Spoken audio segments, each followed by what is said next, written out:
السلام علیکم ګران دوستانو، هیله ده چې ټول به روغ جوړ او خوشحاله یې. نن یو ځل بیا تاسو ته د یو نوي ویډیو سره او نوي جالب معلومات سره راغلی یم.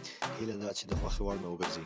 دوستان، نن غواړم د هغه اشخاصو په اړه درته معلومات درکړم چې هغوی نارینه وو خو خپل جنسیت ته یې بدلون ورکړ او له ځان څخه یې زنانه جوړه کړې. له هر څه نه مخکې زموږ چینل له ځان سره سبسکرایب کړئ تر څو له نوي او جالب معلوماتو څخه باخبر شئ.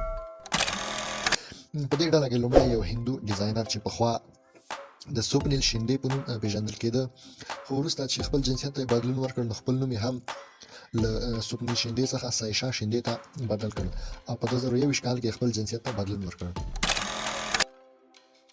په دوهم نمبر کې بیا هم د هند کومیډي فلمونو یو مشهوره څیره بوبي ډارلینګ چې په 2015 کال کې په بنکاک کې خپل جنسیت ته بدلون ورکړ. اوس مهال هغه یو ښځه ده او هغې واده هم کړی او ماشومان هم لري.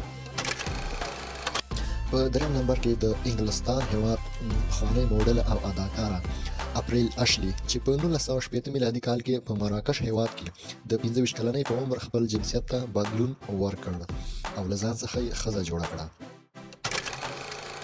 په څلورم نمبر کې د برازیل هیواد مشهوره او ښکلې څیره تالیتا زامپیرولی چې په 18 کلنۍ کې خپل جنسیت ته بدلون ورکړ او اوس مهال هغه د خپل هیواد له مشهورو څیرو څخه ده او په ټولنیزو رسنیو کې خورا مشهوره ده. په پنځم نمبر کې کیتلین جینر چې پخوا د اولمپیک اتل بروس جینر په نوم پیژندل کېده، په 2015 کال کې خپل جنسیت ته بدلون ورکړ.